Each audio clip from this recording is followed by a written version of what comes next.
The verdict is in.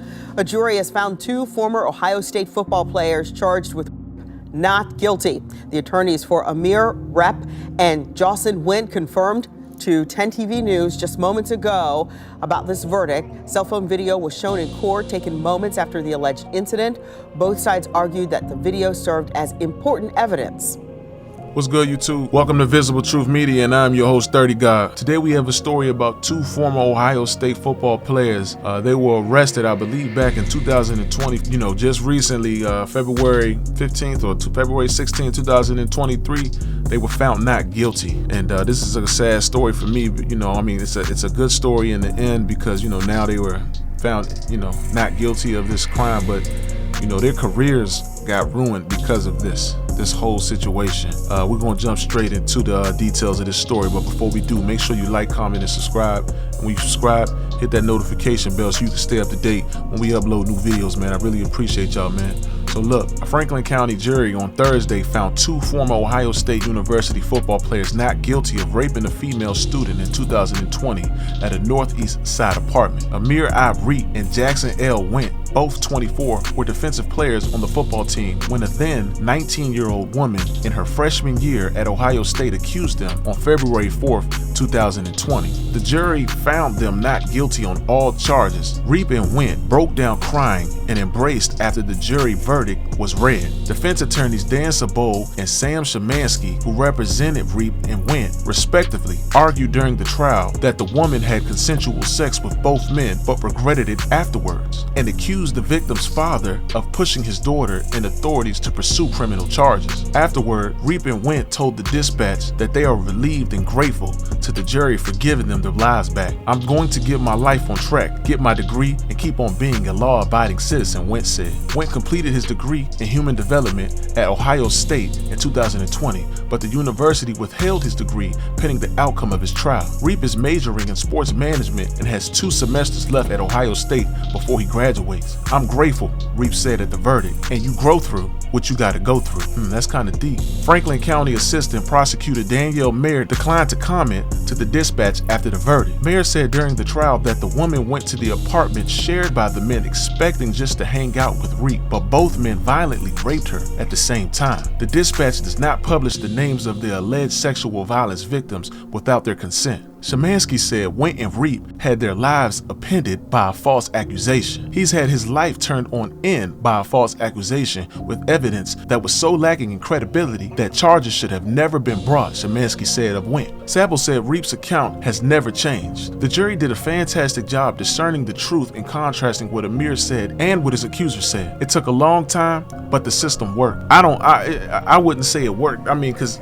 if there was really not that much evidence, why were they even, I don't know, man. You could say it worked, but to me, nah, it didn't work because it literally ruined these guys' lives, or it put whatever they had on hold. You understand what I'm saying? But anyway, look, I'm gonna get back into it. A key piece of evidence in the case was a cell phone video Riep took of the alleged victim, which was played in court. The short video was visibly dark, but captured the sound of the woman saying she's crying and then agreeing after Riep asked if the sex was consensual. Riep and a witness, Lloyd McFarquhar, another former Ohio State football player who played defensive back and on special teams, testified Wednesday during the trial that the players were told to get evidence that their sexual partners consented to protect themselves from any possible future issues. Riep and McFarquhar, who just finished his 5th season with the team, did not testify who on the Buckeyes staff told them or other Ohio State players to do this. Ohio State football team spokesperson Jerry Mig initially declined to comment Wednesday to the Dispatch on whether university staff has ever instructed athletes about getting a video record or other evidence of consent from their sexual partners. Shortly before 5 p.m. Wednesday afternoon, Amir sent a statement to the Dispatch by email. "In general, when the Department of Athletics speaks with student athletes about consent, we work closely with subject matter experts on campus and follow the university's well-established non-discrimination, harassment, and sexual misconduct policy. You'll see that page 1 of the policy defines consent as permission that is clear, knowing, voluntarily and expressed prior to engaging in and during an act. Consent is active, not passive. Silence in and of itself cannot be interpreted as consent. Consent can be given by words or actions as long as those words or actions create mutually understandable, clear permission regarding willingness to engage in and the conditions of sexual activity. Sable, Riep's defense attorney, played 4 short videos in court on Wednesday, which he said shows incidents from 2018 and 2019 when Riep recorded women after sex. In the 4 videos, the women are clothed or not on camera and agree when Riep asks if what they did was consensual. Riep testified he told one of the women before recording, "I'm on the football team and this is something that we are just taught to do to protect ourselves. It's not against you." Riep played for Ohio State for 3 seasons, 2017 to 2019, and Wint played for 4 seasons, 2016 to 2019. Sable and Szymanski in court compared their clients' calm demeanors on the stand to the alleged victim's tearful testimony, pointing out inconsistencies between what she told authorities 3 years ago and on this stand during the trial. During the closing arguments, Amir told the jury the woman was a victim of a brutal gang rape and urged jurors to compare the 4 videos Sable presented with the video of the alleged victim. One of these things is not like the others. Listen to what those other women say, their voices, their demeanor, what they say, and how they say it, Amir said. The jury deliberated less than 4 hours between Wednesday and Thursday morning before reaching its verdict. I mean, I'm glad that these brothers are continuing their education, but I'm gonna tell you right now, somebody gonna get sued. I don't know who you would sue in this situation. I don't know if it would be the police department because of, when you really think about it, man, this is something that they're gonna have to live on with for the rest of their lives.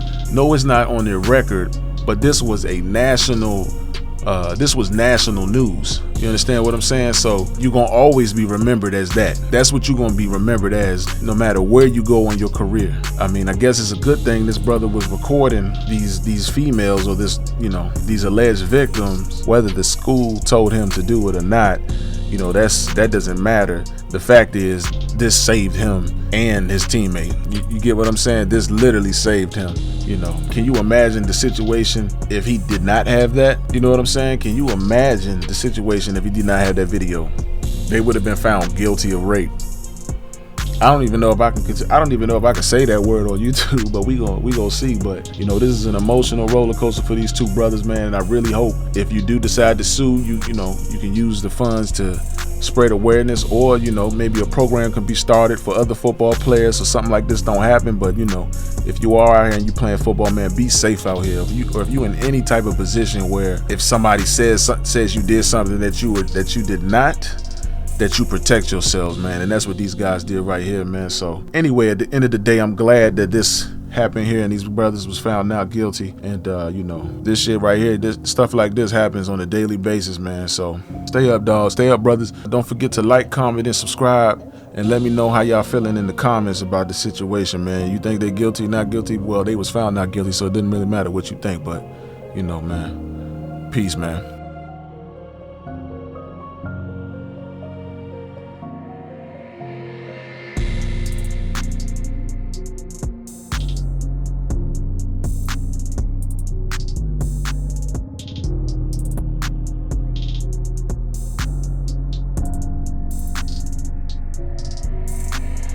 Oh, you're still here?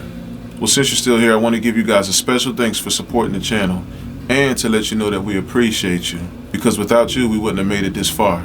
I also want to remind you to like, comment, and subscribe. And when you subscribe, hit that notification bell because it really helps us stay within the algorithm for YouTube. And don't forget to check out our Instagram page. Our Instagram page is used for when story updates come and we don't have to make a long video about it. You can just stay up to date on certain stories. From there, you can stay up to date on what we do and news that we cover and posts that we make. If you like the hoodies that I'm wearing, you can go to our website and purchase them. We got all sizes, up to 3XL, and we got plenty of colors for females and males. If you have a story that you want us to cover, go ahead and email us at visibletruthmedia@gmail.com, or you can DM us on Instagram and we'll jump right on it. It's time to speak for those who can't speak for themselves. Peace.